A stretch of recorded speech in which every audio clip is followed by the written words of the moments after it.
是财团法人资讯工业策进会产业情报研究所 MIC 的资深产业分析师童启胜，个人专长的研究领域是在于资讯安全产业。今天要为大家分享的是数位转型浪潮下资安发展现况与机会。我们都知道，在万物联网、云端运算跟 5G 的浪潮下，整个资通讯产业蓬勃发展，那也造就相当多的智慧商机。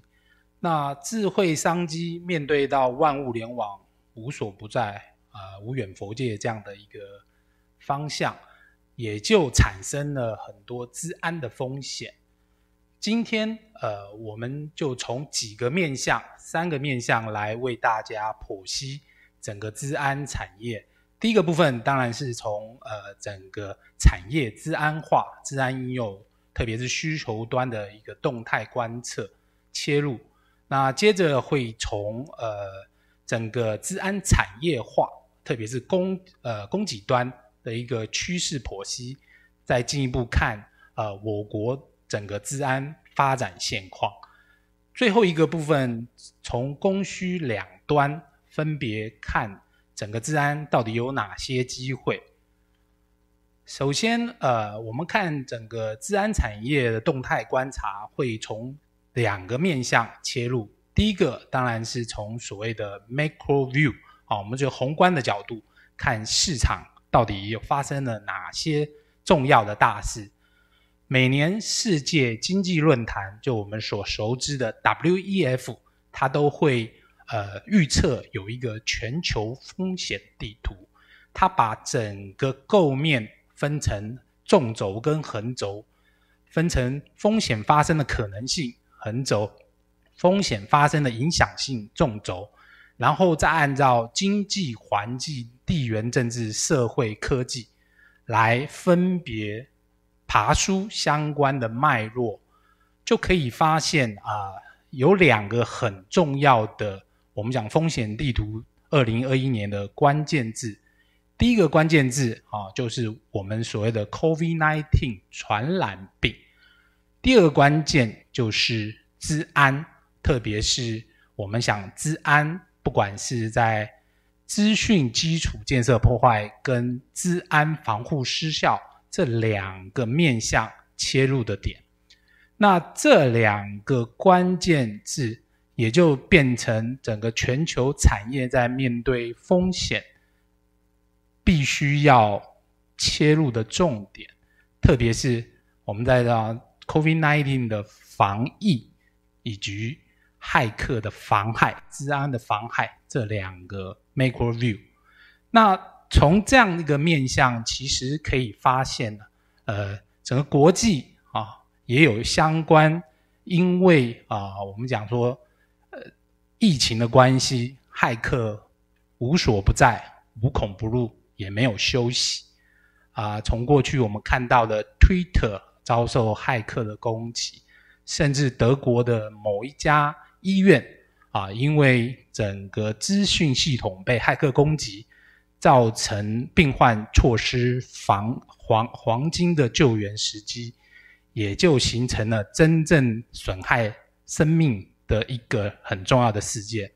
再从供应链的资安安全问题，包含 SolarWinds 到 Microsoft 的 Exchange 等等甚至到今年有几个很重要的关键基础设施纷纷被害，特别是美国东岸他们最大的一个油管输出的公司叫 Colonial Pipeline， 以及全球最大巴西的一家肉品公司 JBS 也纷纷遭受骇客的攻击，甚至到个资被剽窃包含跟台湾非常有切身关系的整个全球的麦当劳个资被骇客攻击将这些个资拿到暗网贩售，特别是台湾跟南韩这些资讯总部。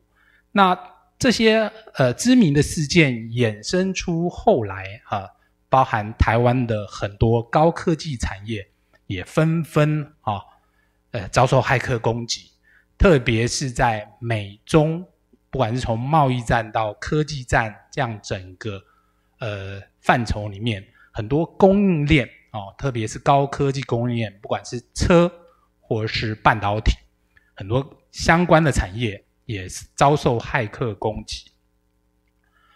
那这几个事件当然就影响到相关我们在会诊趋势发展的很重要一个方向。接下来我们就从整个资安产业的趋势剖析，进而看台湾盘点产业链里面相关业者到底有哪些能耐。我们都知道整个全球资讯安全的发展趋势是随着这几个重点，特别是从2000年的 PC 到2005年的网际网路，到2010年的行动网路，到2018年不管是我们在强调物联网 5G 或是人工智慧等等，可以看到面对不同时代的更迭，就有不一样的治安威胁。好比在2000年那时候的治安威胁主要是蠕虫病害，所以那时候特别治安的因应的 solution 方案就会特别强调端点防护，特别是我们讲说大家所熟知的防毒软体。而到了网际网路的时代间谍软体跟我们所俗称的恶意软体Ransomware 就会造成网络防御的相关解决方案显得特别重要。那这时候的治安因应的 solution 就大家耳熟能详的，不管是防火墙或是所谓的入侵侦测、入侵防御 IDP、IPS 等等等。到了行动网络的时代特别是进阶持续性威胁，还有网络软体相关的应用，也因应到云端时代的来临，那相关云端安全的 solution 也就变得特别重要，包含我们所熟知的 ATP 或是云端沙盒分析等等等。到了2018年这时候整个复合型网络攻击越来越多变，特别是在智慧安全的部分，因为很多资料包含骇客攻击的形态也透过大数据可以分析，所以它有特别强调智慧与分析的相关 solution， 甚至还有一些我们所说可视化的分析，也就形成了整个全球资通讯的发展，分别从端到网到云到智每一个阶段产生的资安商机也大不相同。特别是全球统计到了2020年有1494亿美金，也就可以知道这样的商机相当庞大。我们衡量外部情势之后，我们再来量几例，看看台湾的产业相对于全球的发展趋势上面，我们的相对位置在哪边？各位就可以很清楚的看到，我们盘点整个台湾资安产业链按照整个全球资安产业的定义与范畴，不外乎就是所谓的产品、服务这两个面向，分别特别去强调，在不同的产品跟服务下面，有不同的营运商那当然还有包含一些顾问服务电信业者，还有我们所熟知的系统整合商 SI 纷纷切入的重点。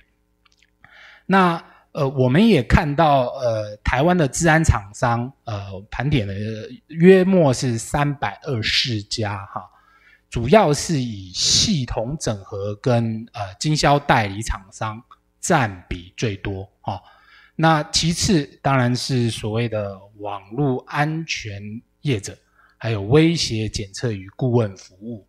从这一个台湾资安业者家数比例的 pie chart， 我们可以看到，可以归结很明显的看到，台湾的资安模组与硬体的领域产业的集中度相对是比较高的。那这个也就对应到我们所特别强调的台湾整个资安是以中小企业为主，那自主产品多为单点布局啊。那我们假如从这张图表可以从整个产品形态分别从硬体到软体这个阶段，或是我们从领域来切割，分别有所谓的端点网路、应用软体、营运就可以看到台湾的相关的自主产品分别有几个大项，不管是从身份认证、应用安全，或是我们所熟知很多来自于白骂骇客的新创公司的一些渗透测试红盾演练的公司，甚至到这一块相对比较是红海我们讲说端点安全，甚至比较蓝海的物联网安全等等，或是公控营运科技安全等等等，就可以看到整个台湾资安产业在这个部分也有很多的新创公司。那相对这些新创公司在面对整个 AIoT 和 5G 的浪潮下，要切入全球市场的时候，特别是要从哪个角度切入，那自身的定位就必须要更加明确。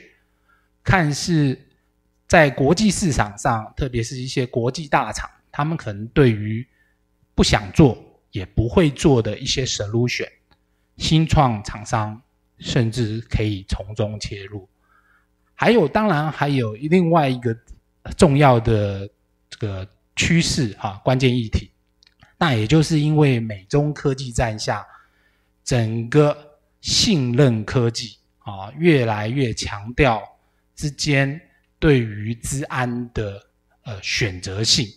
那这个其实也是在台湾在整个全球供应链安全体系上面可以切入的一个重点。最后我们再从整个供需两端来看企业相关资安的布局，甚至我们讲说产业的机会，就可以发现NIST 就我们所熟知的美国国家标准暨科技研究院它把了整个资安做了一个防护体系的框架，我们称之为 CSF 就是 Cybersecurity Framework。 从这张图表我们从纵轴可以看到最底层它这边有一个关系相依性，到上一层的使用者客户，到再上一层资料数据，还有网络应用软体装置设备。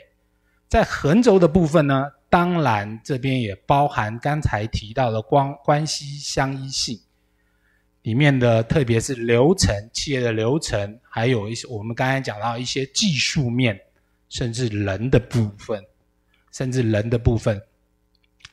那从辨识管理到安全保护，到威胁侦测，到应变处理，到追踪修复，这每一个都是企业必须去应对的相关需求的资安防护。那这个当然也是供给端我们刚才讲到产业资安化、资安产业化，特别是资安产业化的这些供给端，它必须提供的相关的 solution 这每一个都是一个 solution。 那特别是左边我们一般来讲这几个框架里面的蓝色线其实就可以看得出来，相关的 solution 其实已经是很多了也可以说是一个红海就我们讲的红海。右边这个部分因为它比较需要人假如我们就是关系相应性来看，它比较需要人，特别是人的服务、顾问服务或者是客制化，所以这个部分它的附加价值也就比较高。从这样的一个完整的资安防护体系，我们就可以看到相关资安产业的投入者我们讲的利害关系人，他们基本上 stakeholder 可以切入的一个很重要的重点。我们都知道资安转型已经变成企业营运的当务之急啦。为什么这么说呢？前面刚才有提到有很多资安事件，那由于资讯安全对于一个企业来讲，它是一个很重要的 infrastructure， 我们就讲关键基础设施的建立。那企业当面对到各式各样的骇客攻击，他们常常有两个，一方面被攻击的时候不知道这个状况发生的无助感，另外一方面就是刚才讲的，他被攻击了之后，可他又不知道找谁帮助的无助感。所以呢，整个企业在面临转型的当下，资安已经变得一个很重要的议题，特别是在营运维持上面。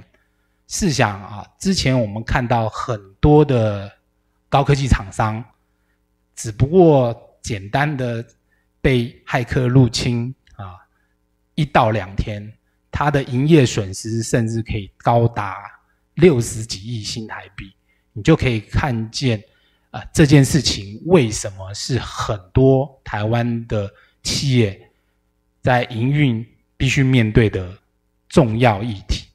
所以整个资安的转型，它的地位就等同于防御的复原力。那资安转型有的方式，有人是量身定做，但基本上也有一个我们在考量网络风险管理时可以考量的3个重要要素就是我们特别强调事前、事中、事后。事前做威胁管理的评估，事中做弱点管理的侦测，事后呢灾害后果的管理。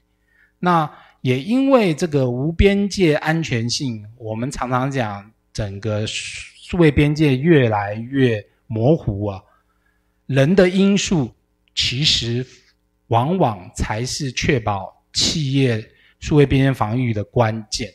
那这个部分也是很多企业最脆弱的一环。所以呢，我们一般来讲会说，要如何制定企业持续营运的计划，就我们所俗称的 business continuity planning 的过程当中，怎么样让我们资安的韧性 resilience 能达到一个非常好的效果。就好比是我们不断的建置资安的防火墙，或是打个比方，像是这个堤防我不断的建高，可是当大水来袭的时候，我要怎么维持企业的营运的顺畅性跟永续发展，这个也就变得非常重要了。所以聪明的企业其实是超前部署，因为就跟人的感冒一样，没有人可以知道自己会不会感冒，可是这个防疫力的建立，也就是资安里面很重要的一环。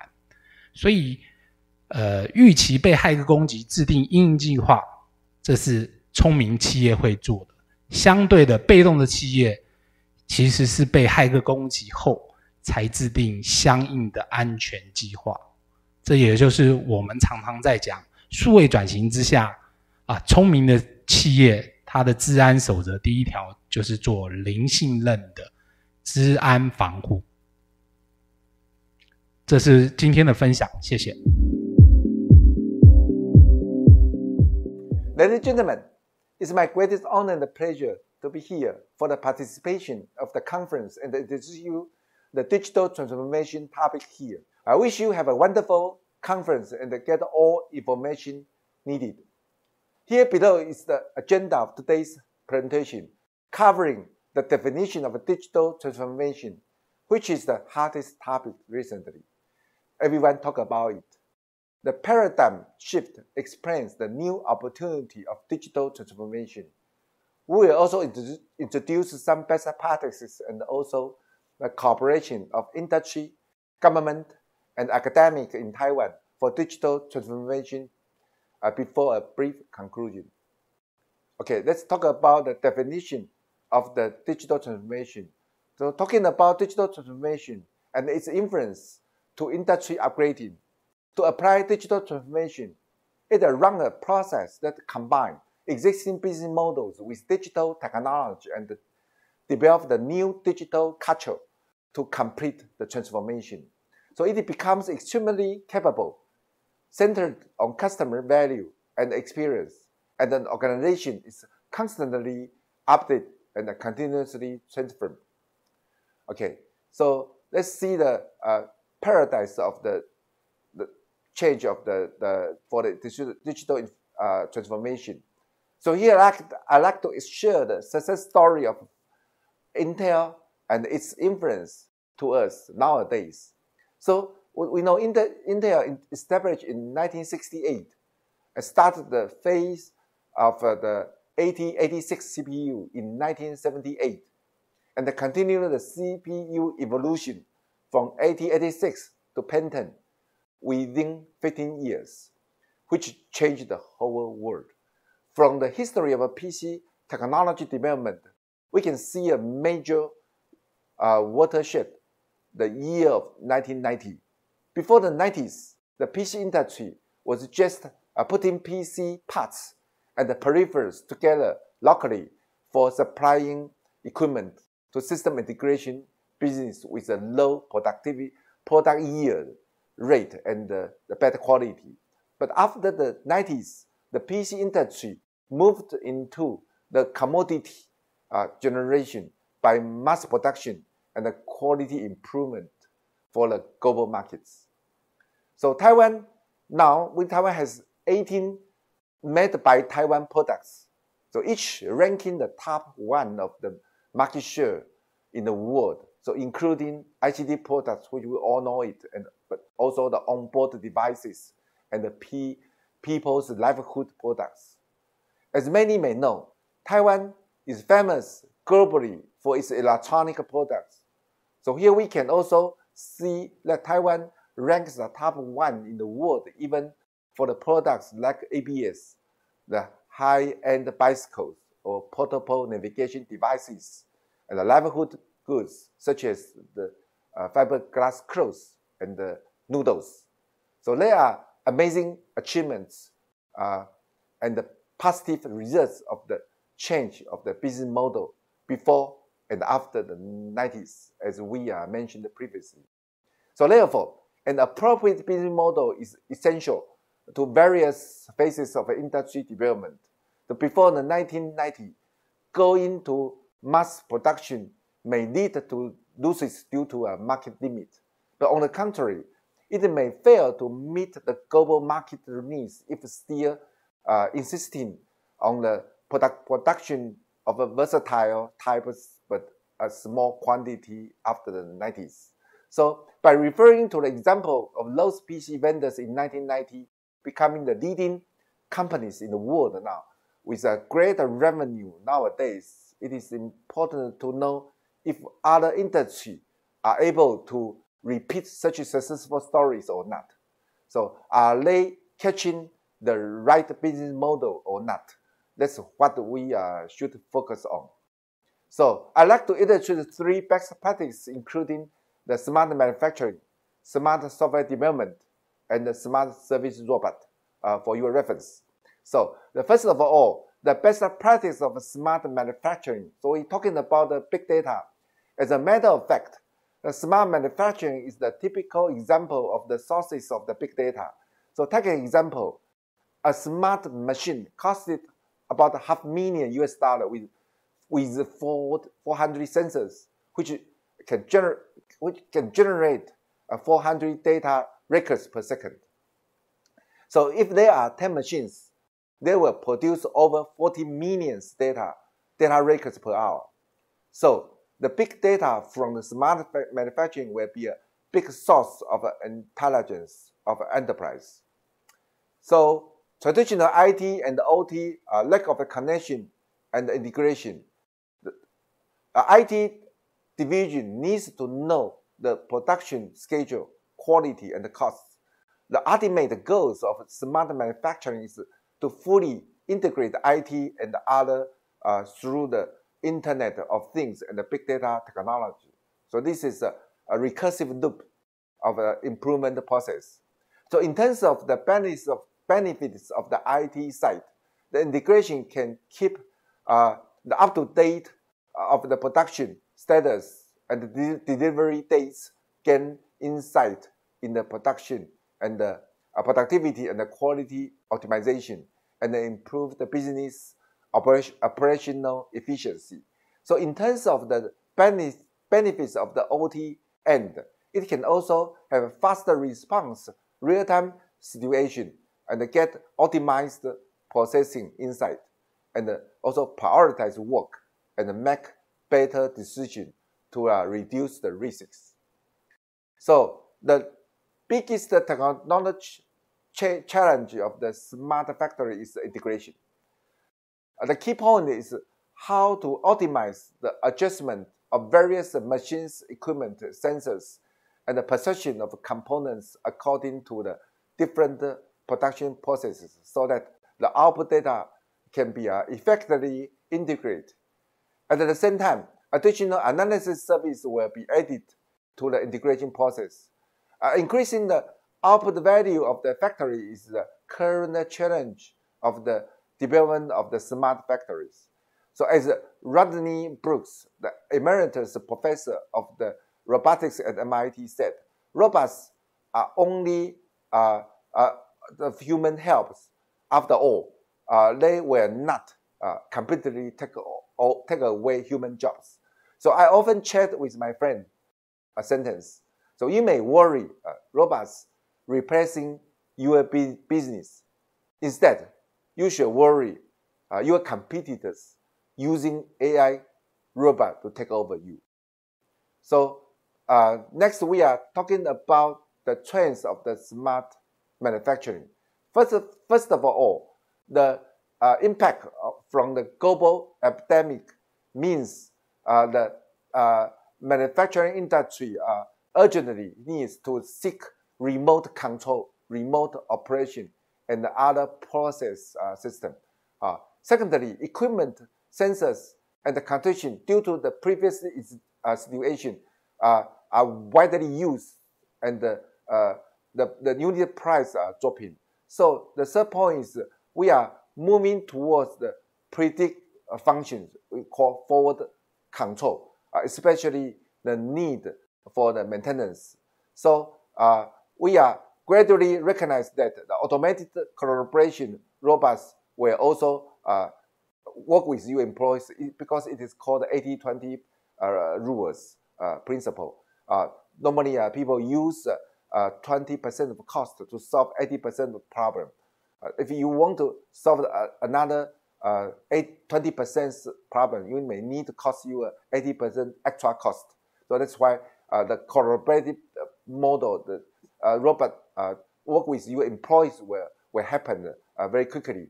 The fifth point is the technology change to supply chain becoming highly flexible and quantifiable. So in particular, AI is called artificial intelligence, and the vendors will help, plus the technology like blockchain will play an important role in the supply chain of your management system. And then the final point is that technology encourages customers to pay more attention to the future for the hoping to use AI and the big data to cope with your potential technology gaps in the future for the manufacturing process the system as possible. So the second best practice of a smart software is smart software development. This is the example of the capacity utilization system, the dashboard used by the whole SYSCOM Group is my company to manage and control all software projects that are ongoing. As you can see, we use the dashboard, a user-friendly interface to manage so that our software department directors may estimate the underutilized manpower resources for the next 6 months so that can make the better manpower allocation. From the change in the monthly capacity utilization rate of the department, the supervisor can immediately know what it is to be affected by the impact, such as the epidemic or any other reason influenced by the development schedule. So thus, the productivity has been enhanced and the profit have increased from the nearly from the 2 million to more than 3 millions. From the capacity utilization rate, we have added financial data and the revenue analysis so that department heads can properly plan manpower allocation and respond early, and so do a good job in the project management. So it also provides the profit or loss for the next 6 months, next 6 months, and the whole year revenue forecast to provide the basis for the supervisor to make improvement plans. So this is the picture show you the project monitoring center of SYSCOM. We have a project review weekly to confirm all projects are under the schedule and also discuss how to deal with the delayed or abnormal projects. So the quality of the software development is recognized by our Taiwan government. So in 2018, with SYSCOM, the quality software development was once again affirmed the National Quality Award, Manufacturing Quality Model Award. So this is the picture I took with the president of Taiwan. So okay, so now we want to show you the third best practices, the SYSCOM's the smart service robot called IUDA. So more than 40 years of the professional system integration experience, starting from the customer needs, stepping into the integration of the software, hardware, and the and electronic, and also now it's move forward to the digital transformation in the information service industry using the service robot. So now I'm going to show you a video regarding the IUDA. IUDA is the service robot's name of my company called IUDA in a hospital and how it helped the people.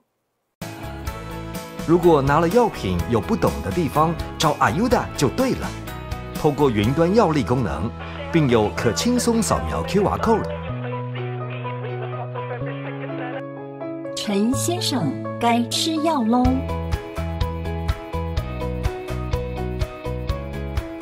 上了年纪的人最怕跌倒了 ，IUDA 能及时侦测病患跌倒，立刻通报医护人员到场。IUDA 唯一全 MIT 机器人，身高160公分，软硬体都可搭配客户做客制化设计。IUDA 可应用在广泛的商用市场领域，涵盖警政、医疗、零售、金融、教育等。除了在台湾，IUDA 也成功外销至国外，为国争光哦。为您服务是我的荣幸。Okay, so now we are talking about Taiwan's digital transformation, our R&D is soaring. So Taiwan's industry, government, and academic research work together to encourage the R&D in digital transformation and diversifying the development from the products to the methodology.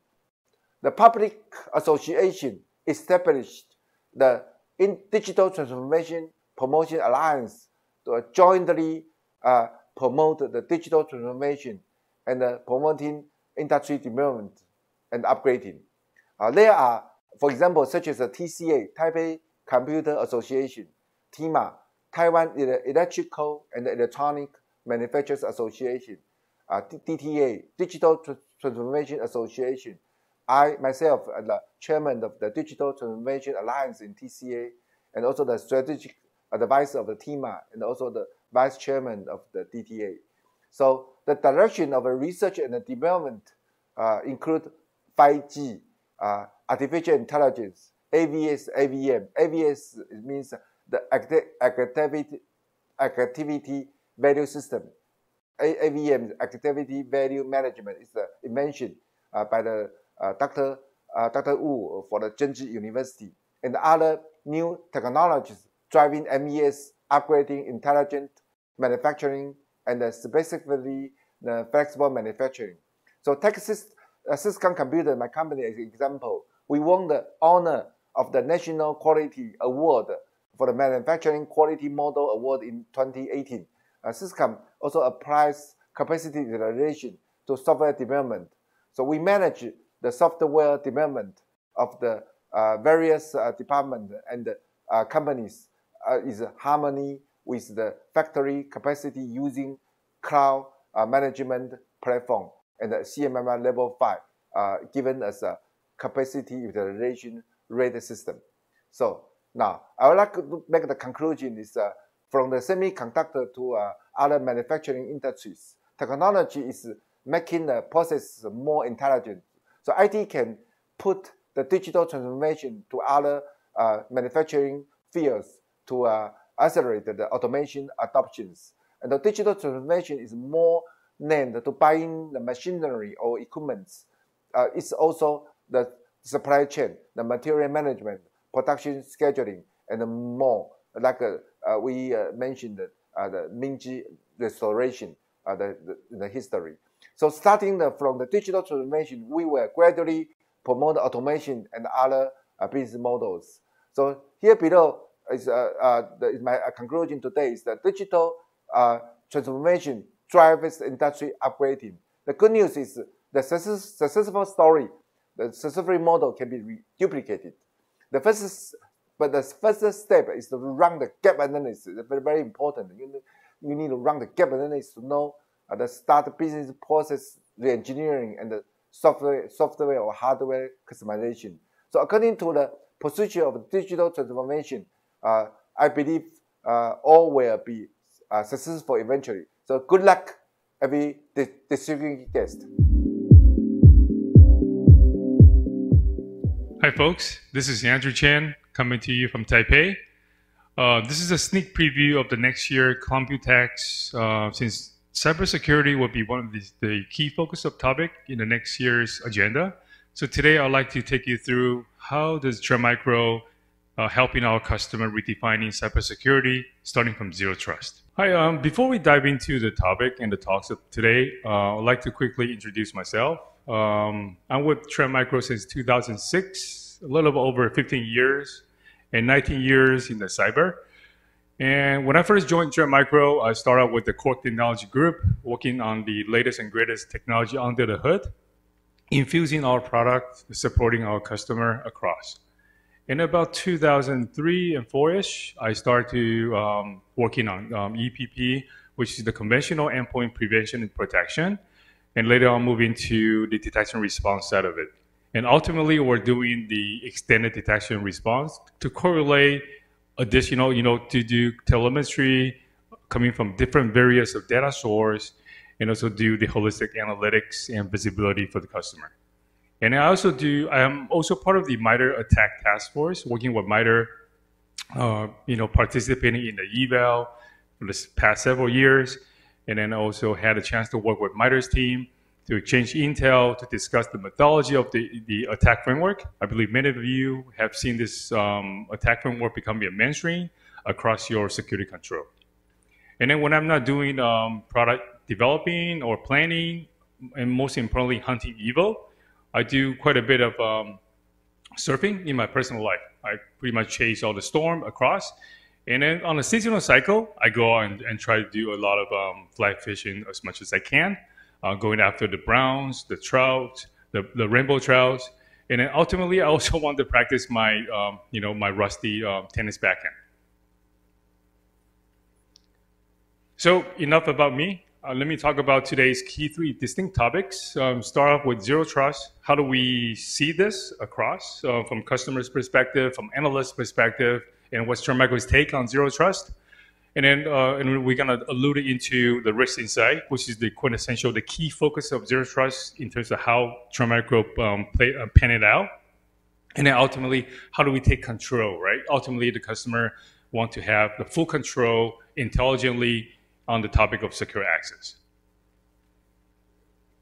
So without saying, this is fairly straightforward, right? Zero trust, you never trust, you always verify. We actually been doing this for years. So zero trust is not an innovation, it's a revolutionary practice, right? We've been doing, customers has been doing challenge and response for the past year or past several years already. That's why you see a lot of things like multi-factor authentication has been widely carried out anywhere from consumer market to the enterprise market, right?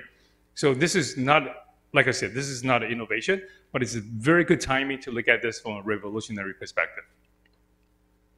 So this is what typical CISO, our customer, is longing for. They want to be able to have a way intelligently to verify every user, to validate every device, and then within that, to carry out the limit access policy intelligently. So with that in mind, so we've been doing this quite a bit. And then this gives you some high-level background before zero trust and after zero trust. Before, it's all flat. There's very little jurisdiction. We have, customer has been using VPN, MPLS for some time, but it's still fairly flat. And then with the zero trust, you can then see, by gaining visibility and with continuous assessment, you can then have better way to be more deterministic to figure out what's the best way to enforce secure access. And then Trend Micro has a lot of touch point across the enterprise typical customer environment. So we have Vision One as a platform, and then using our, pretty much our available point product and sensors to carry out the enforcement actions across our different control layers. So if you have employees using Dropbox or OneDrive or any other cloud application, we have the integrated API to help you to visualize and enforce the secure access.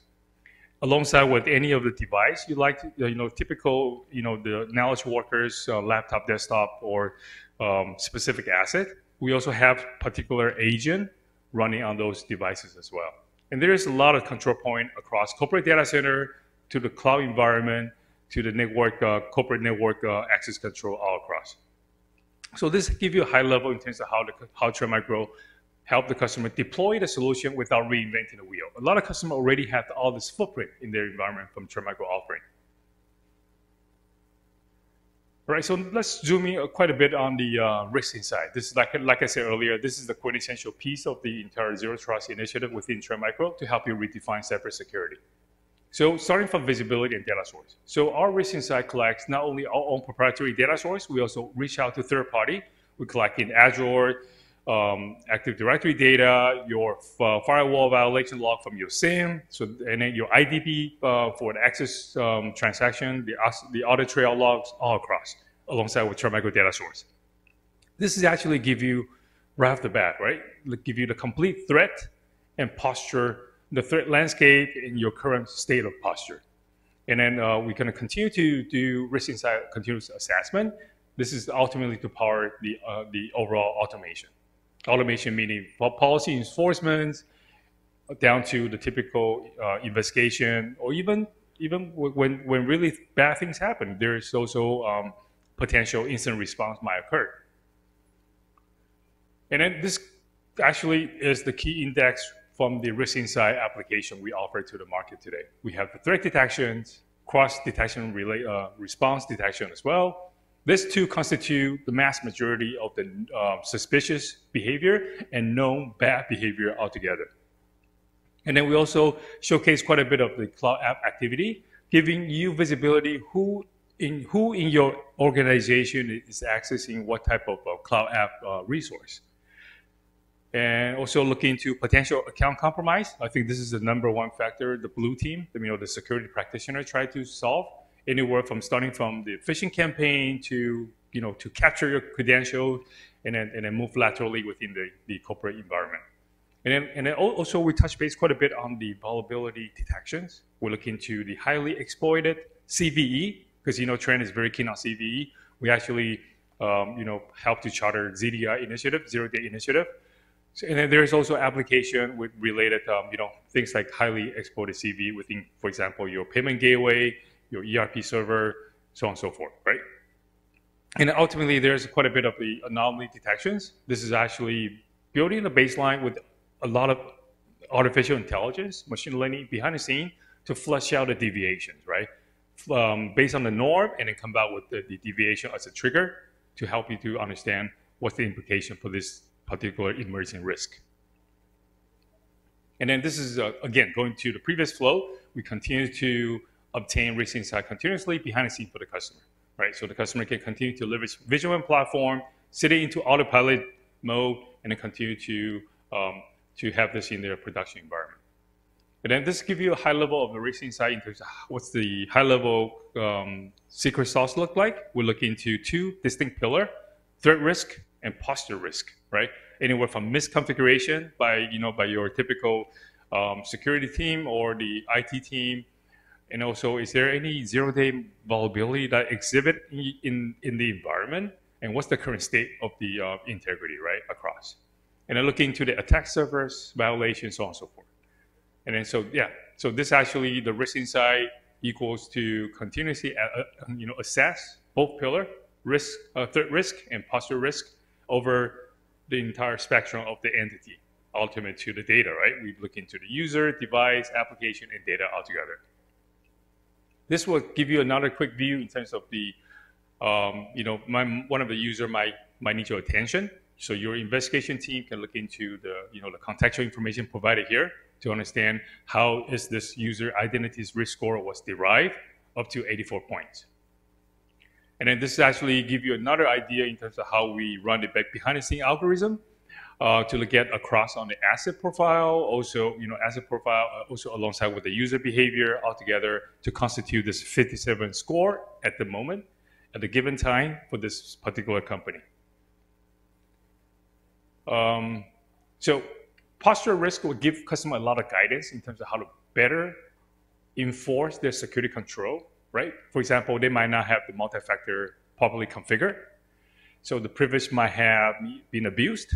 And then there's quite a bit of different settings, also different security controls not fully tweaked. So those are the posture risk as a recommendation. And on the right-hand side is the details for the threat risk. And then how are most of our customers use the risk insight? It's usually starting from dashboarding, right? Monitoring 24/7, and then do a quarterly or on-demand sync up based on the data we produce here. And then also give the customer a better way to prioritize on the corrective actions. And then, this is also well-informed access control decisions. And then there's also the API component. So the customer, if they want to automate based on their playbook, their prefabricated policy, this can be all plugged in together with the API, with the automation center offered by Trend Micro. So this is the last topic on the secure access. So secure access is looking into, you have the opportunity to manage most of the asset, but sometimes there are rogue machines still. So those are the two control points we want to focus on, and across the internal application, the private access, all the way to the the internet facing the public cloud environment. So we have our network access control at the agent level, at the gateway level, at the API level, pretty much cover except the personal use cases, anywhere from your home laptop and PC that's not within our control. But anything beyond that is well covered by the secure access policy within Trend. So this also gives the customer a view in terms of where they need to pay attention to in terms of the secure access control highlights to investigate, right? Who are the problematic user and device, and so forth? Who are the persistent threat they need to investigate and fully eradicate? So this sums up the two distinct components. So within Vision One, there are various application use cases within Vision One. But in today's talk, I'm mostly focusing on Zero Trust, which is made of two distinct components. Number one being risk insight, which you saw quite a bit of from from the previous slides, and we end with the secure access. So we're here to help the customer on their zero trust journey. Going back to the session title, how do we best redefine cybersecurity? Start with the zero trust, right? So it starts with the mindset, not a product. So the customer are looking to example like Google's Beyond Corp. They've been doing zero trust for the past 8 years. They built a ton of successful story and cases that the industry is following upon. So it's no longer a mindset. We're actually moving to a viable visibility, right? Risk visibility for better decision making, and ultimately to help the customer to enforce the secure access intelligently. So with that being said, thank you for your time today. If you have any questions, you can always hit me up at TrendMicro, Andrew_Chan@trendmicro.com. So thank you for your time today. Hello everyone. My name is Abbas Kudrati and I'm a Chief Cybersecurity Advisor for Microsoft Asia based in here, Melbourne, Australia. For today's topic, we will discuss about what is human-operated ransomware and how we have seen an increase of human-operated ransomware. So starting with short introduction. So I've been at Microsoft with 3 years. Prior to that, I used to be a Chief Information Security Officer for a number of years. And I'm also a part-time professor with Deakin University. And as a new hobby, I'm writing quite a few books these days. So my first book is almost released. And currently I'm working on 2 more books, as you can see on the screen. So if you get an opportunity, we would love to get your feedback on these books once you're able to read through it. And if you're looking for a copy, please feel free to reach out to me on LinkedIn. I'll be happy to share with you some of the content from my book. So talking about our ransomware subject, irrespective of what type of business you are, which country you are, we have seen constantly all types of business are being targeted towards different types of ransomware, in particular human-operated ransomware. Just in last year itself, we have seen over 1,700 organizations has been attacked by the various types of ransomware group. It is serious. And one of the reasons we see these attacks are continuously increasing because the attack services are getting more and more inexpensive. As you can see it on the screen, just a simple 0-day attack, which can cost you from 5,000 to 350,000. That's the only set of attack which is the most costly. But otherwise, if you look at like DDoS, at $102, you can target somebody with a DDoS attack for a day. And ransomware kits are available as cheap as $62, $66 upfront payment, or you can even have a 30% profit sharing model in a more affiliated mode.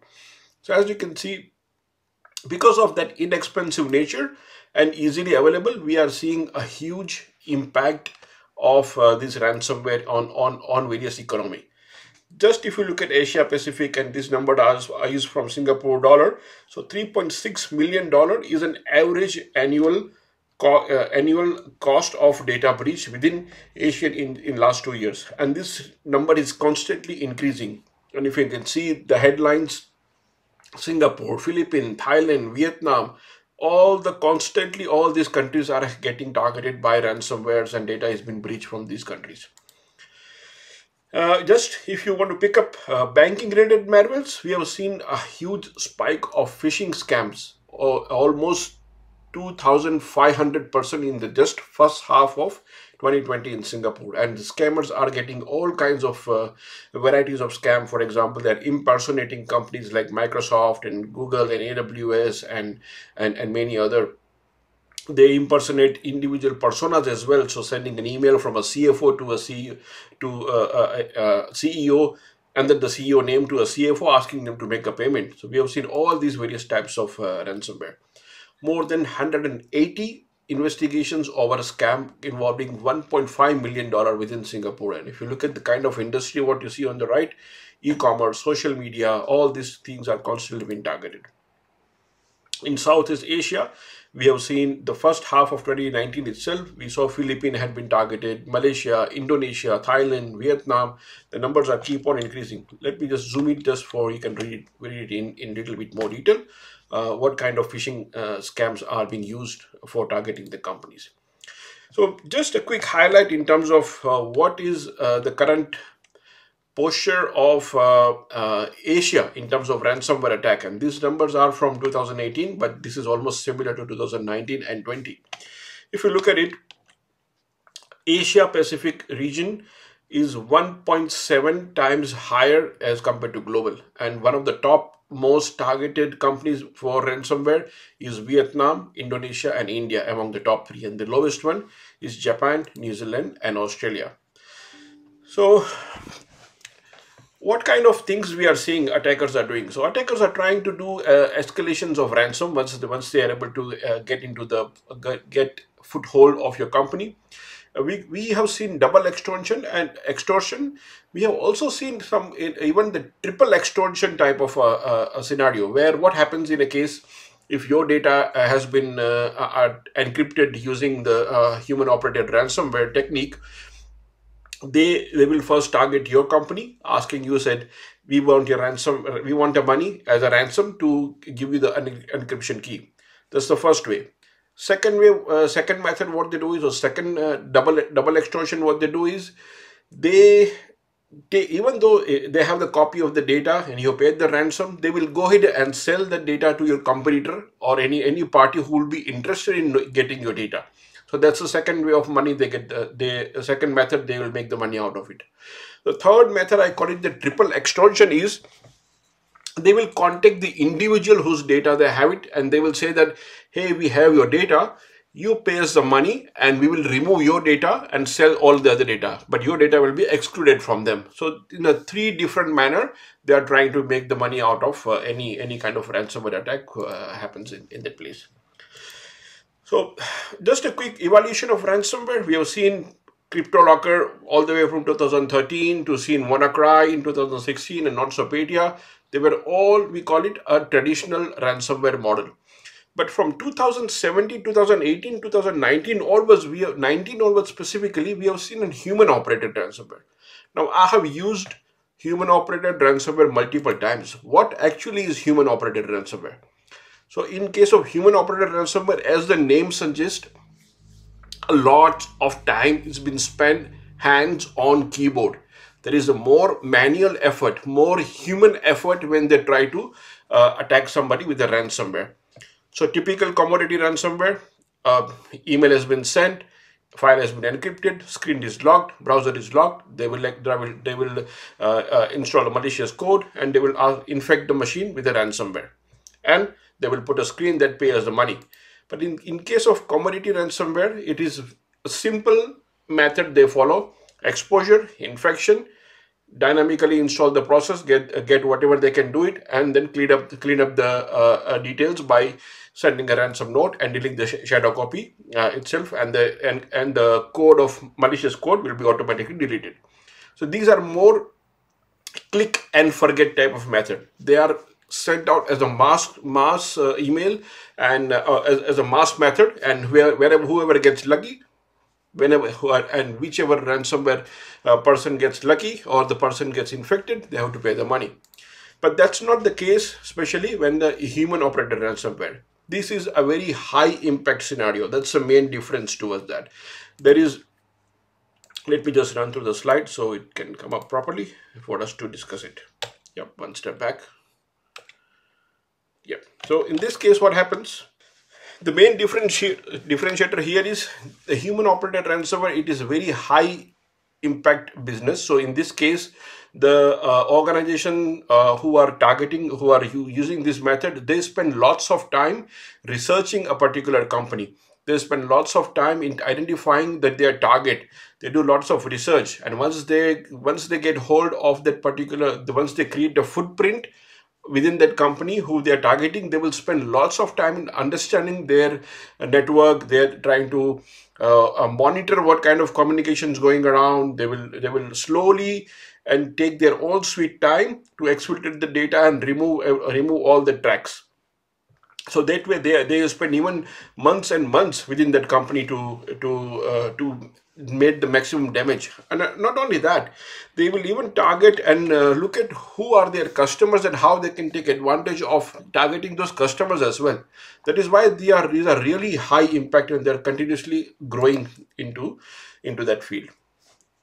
Okay, just some examples of a human-operated ransomware. Trojan, they install a Trojan, they will disable your antivirus, they will do the credential theft. In that case, they will use various mechanisms such as Cobalt Strike or any other payload which they can find, and they will continuously change their payload as well. Right? They will do the network reconciliations. They will create additional background. They will clear their footprints and clear their log. They will take the data out, and then they will start ransomizing it. So it's a nice complete chain of command, a complete chain of instruction. They follow step-by-step approach and spend lots of time in researching their target, right? Especially we have seen during COVID-19 outbreak where lots of not-for-profit companies and even including private sector companies has been targeted with that particular method. Actually, I have a use case as well, which I will show it to you. So to differentiate between them, commodity or a traditional ransomware, they target individual, while human-operated ransomware, they target the entire company. This kind of ransomware commodity is a more of a pre-programmed, while this is highly customized and highly targeted toward that particular company. First one is very opportunistic. This is very calculated target, very calculated risk in terms of which kind of data they are trying to encrypt and what data they will go to exfiltrate and who they will sell and how they will sell it. Very sophisticated and very targeted, a very planned method. They do it as a part of the human-operated ransomware. So since I was talking about Cobalt Strike, as you can see, they use number of different mechanisms. They start from initial access, how they will get hold of it, either the RDP brute force, remote desktop protocol brute force attack, or they will go and find the vulnerable internet-facing applications, or they will go and look for the weak application settings. And if you see the phase from initial access to credential theft to lateral movement to persistent, they will keep on changing their methodology. So first for RDP, they will use Mimikatz for getting credential access. Then they go to the lateral movement, then they will use, at that time, they will use Cobalt Strike. And further, to create a persistent, they will create the new account and they will use payload like Robinhood. As you can see, varieties of various methods from Cobalt Strike to Maz as a payload, or Pony Final as a payload, or Reveal as a payload. There are a number of different variants which you will, if you are very active in threat hunting kind of an exercise, you will find all this kind of payload and IOC within your threat hunting methodology to go and hunt for the specific targeted campaign on human-operated ransomware. Okay. So pattern what they follow. This is the typical pattern. We have seen it. So how do they start with? They start with entering the organizations or entering the environment, for which they will either do the RDP access, which I talked about, or they will do the credential password spray by email or through browser. Once they get into, once they find a legitimate credential, then they will do the data center attack through RDP access or SSH servers. And once they get into the environment, then they start creating a privilege for their particular account because they have done the identity theft. Then they will do the malware installation. Once they have done that, that's the main game starts, which is like trying to encrypt the data, lock your data, exfiltrating the data, taking the data out, and then asking for the money and extortion of the demand money.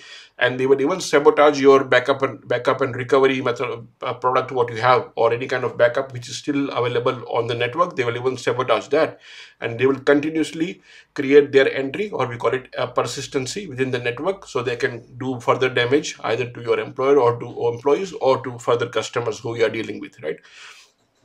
So this is the pattern they follow. And we have seen some similar pattern in many cases, which I want to highlight you as one of the example of use case what we have seen in the Colonial Pipeline, which is I'm going to show you after this slide. But if you look at this human-operated ransomware kill chain, there are a number of, I would say, there are a number of preventive control which are available at your disposal. If you are using, for example, Windows 10, then you have features like BitLocker, you have features like Credential Guard, you have features like Application Guard and whatnot. And you can follow that MITRE ATT&CK kill chain methodology to identify that what kind of preventive control you can implement in your environment. This is one such examples, but there are many other examples which I will share as a part of my slide deck, which you can get it from the organizer. I've given lots of checklists in there. So follow the checklist and you can implement or review your environment in terms of what do I need to secure and what kind of others, what can I do to secure, and what are the current gaps today in my environment to implement that preventive control into the within my organizations, right? So let's look at one particular use case which you must have heard recently, that Canonical Pipeline, one of the American company, was a ransomware attack. So I tried to match in terms of what happened in that case. If you look at it, the incident overview, on 6th of May, a malicious actor had launched a particular attack and they started stealing the data and locked the computers of that particular company and started requesting the ransom. Within a day, which is next day, 7th May, Canonical Pipeline even paid the ransom. And on 8th of May, Canonical Pipeline then publicly announced that they have been attacked and they will shut down the servers and pipeline, and started making the second public announcement later on. And FBI came into the confirmation that the dark side ransomware had caused this particular impact or caused that particular scenario within the Canonical Pipeline. But if you look at the pattern, remember the previous two slides which I showed you, exactly same methodology in terms of how they have operated. So if you look at it, dark side ransomware, how it had worked, same way, entering the organizations, they use brute force and password attack and phishing email. Then they included a malicious Google Drive link to which contained a link to a downloader and a Dropbox link with a zip file, and within that zip file there was a malicious malicious malware in that. Once that malware was downloaded, they started using TeamViewer to create that kind of a connection between the command and control center, and they started using further backdoor with a keylogger and started taking screenshots and many other things. Once they got hold of that, they did the same objective, right? They executed using the encrypting the data, started exfiltrating the data, and asked the money from them, and even sabotaged their backup and recovery mechanism.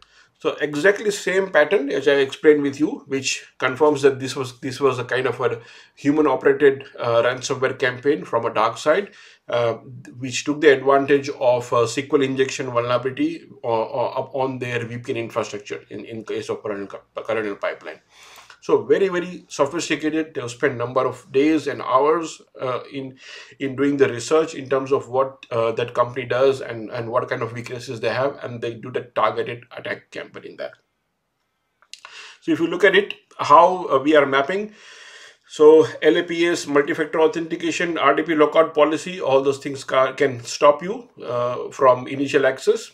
If you go further down, credential guard and credential theft and blocking the attack surface reduction, that can also help you in blocking some of the mimikatz and LASGAN kind of an attack. And furthermore, you can even implement tamper protection features as well, which can help in protecting your antivirus being tampered or antivirus being disabled or trying to sabotage your any kind of a backup and recovery plan. There's a detailed link on this particular slide, which once you get a copy of the slide deck, you can download the entire guidance in that case as well. Okay. So some of the key takeaway.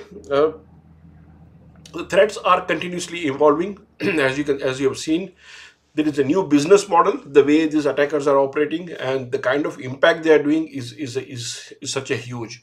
So there is no single way to protect everything. You have to be very creative and understand what they are doing and how they are doing it, and follow a good.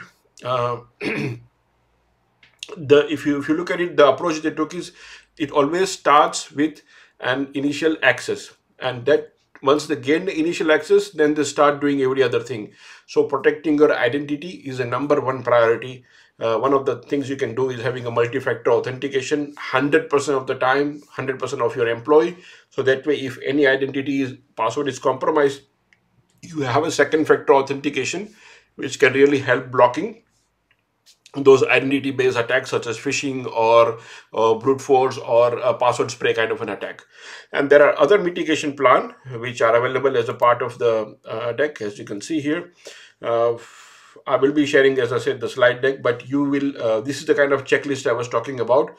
There are guidance available in terms of what do you need to do to secure your email, who should be assigned the responsibility, what are the measurement criteria. Let me zoom a bit so you can have a better look at it. So for example, percentage of computers being protections are enabled, how soon you have to do it. Typically within 30 days I want to finish that, and how I'm going to implement it, having VBA script blocked, implementing the attack surface reduction rule base, all those things you might have to do it as a part of that. Another example, just quickly I want to show you one more example before we conclude this presentation. For example, endpoint protection. Same way, you want to know what are you doing it, why are you doing it, but how in case of you need to block all the non-threats. You need to apply the security baseline. You have to keep your software updated and support updated. You need to block the unexpected traffic. And who has to take care of that? It could be your project leadership team, IT, central IT, and whatnot. And my couple of measurement criteria is percentage of endpoint meeting the security standard, and which has to be done within 30 to 60 days, as I was talking about, right? So that way, I have number of other guidelines in terms of entering the environment, traversing the spreading part of it, executive part of it, as well as data protection, securing, how to secure the backup as well, which is also one good example. I thought I will quickly share with you since I have a couple of extra minutes.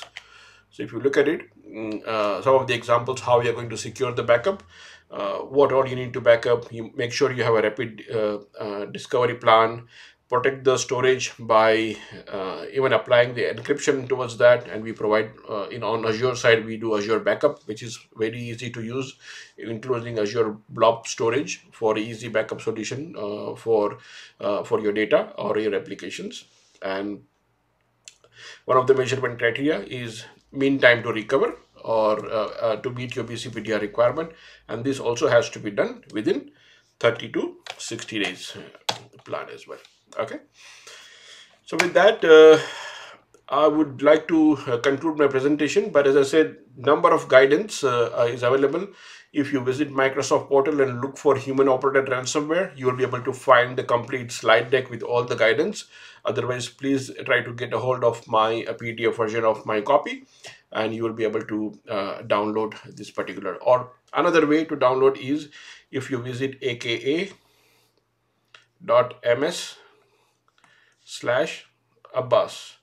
You will find a conference folder here on this particular URL.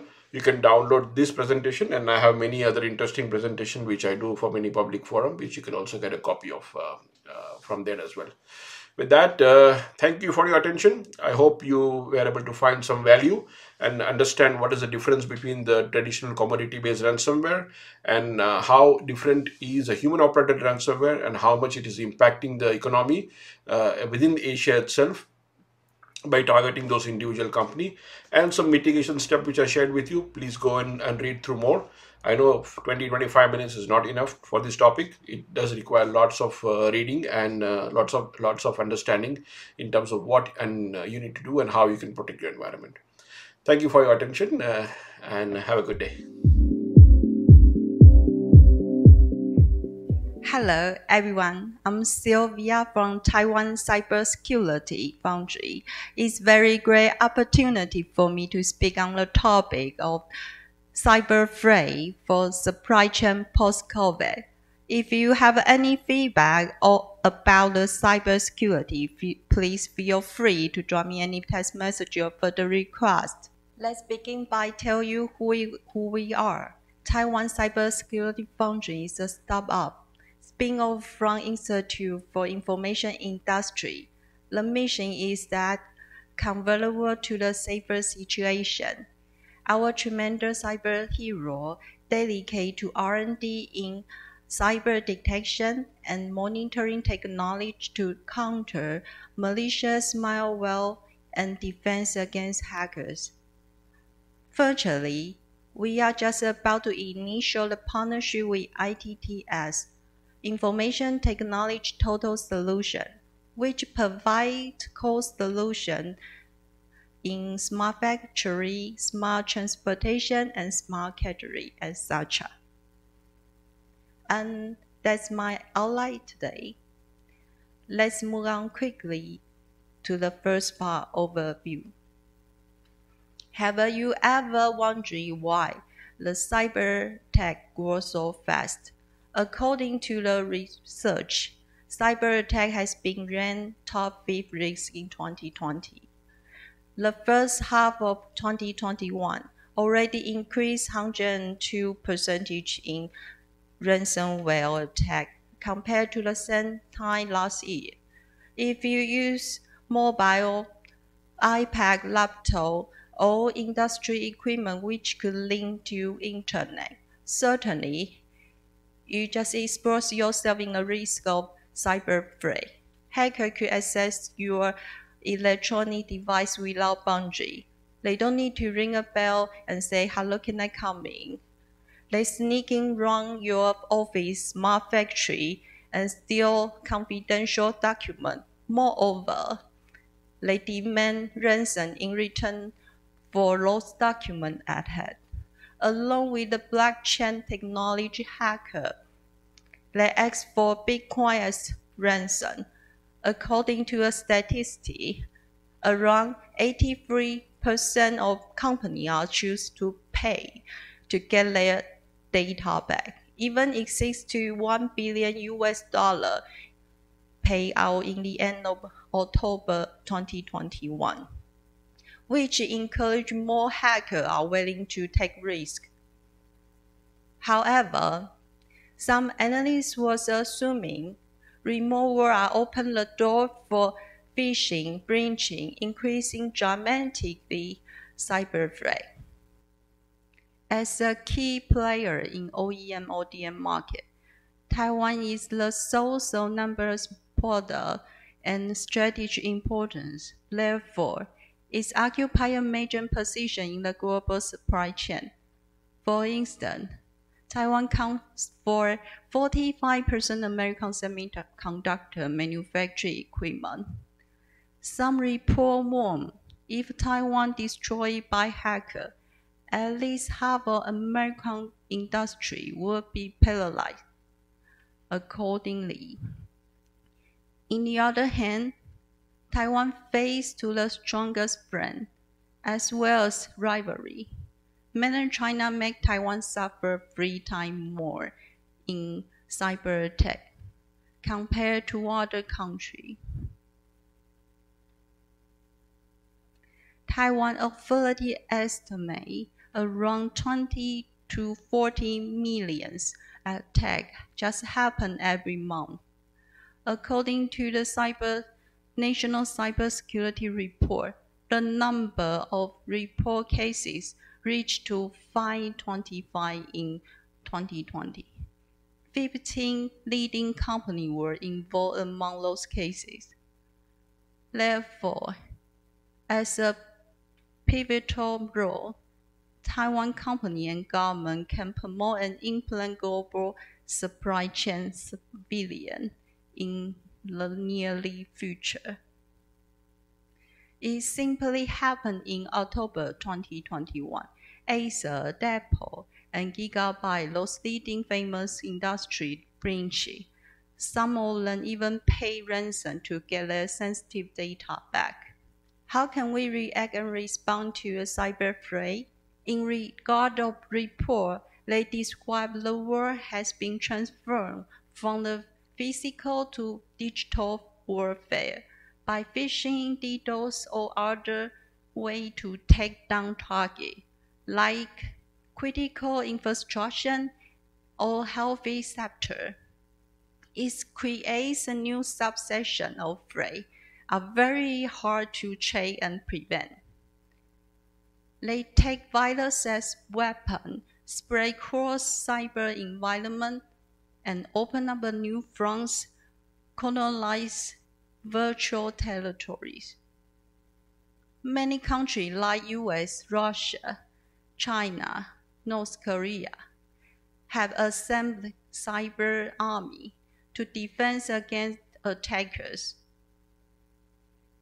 As the government declines cybersecurity a matter of national security, after established National Center for Security Technology, Taiwan set up a new Ministry for Digital Development to mitigate growing cyber risk. Due to the severe and frequent cyber attack, it makes public and private sector work close and fight back hackers. Government in Taiwan also escalate the policy. Cybersecurity is national security 2.0, which emphasizes on protecting country in developing of 5G network. Also cultivate cybersecurity talent in need. Furthermore, government build the cybersecurity collaborative defense, set up a real-time alert and rapid response for cyber incident to consolidate cyber safety net. Next is about detection and prevention. Nowadays, people literally rely on SOC, Security Operations Center, to manage their cyber environment. Besides that, SYSCOM, which is a threat hunting AI engine, combined with active defense edge and software security, specialized is very useful in 5G, IT, OT environment. For instance, the function of cybersecurity rapid test is sort of early prediction, potential threat, and reduce the cyber risk of security paralysis, as well as effectively checking security incidents without relying on any security expert. For the SYSCOM ESM, it can deeply monitor network sector by mirroring edge point, network flow surveillance 24/7, and alert cyber suspect immediately, such as the Guardian protect your cyber environment. Recently, we do extend our product line to cooperate with Team T5 and complete the structure of EDR called Endpoint Detection and Response to make the APT endpoint solution very reliable and efficiency. For some real cases, SYSCOM really help our customer, more than 20 plus local hospitals in Taiwan, to find out many vulnerability and exposure. For instance, those notorious APT31 from China used to hijack home routers.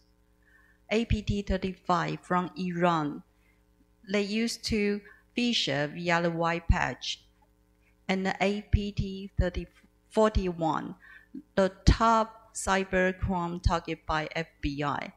They also sponsored by China Communist government and complete controlled by it. To the conclusion, we would like to remind you all again to lower your cyber threat in advance. First, zero trust, the top priority. No one can be trusted from inside or outside the network. The verification is required from everyone trying to gain the access. Then, there's no second thought, just improve the password security and avoid to repeat use password in the different accounts. Third, remember to update device software to patch vulnerability in any way.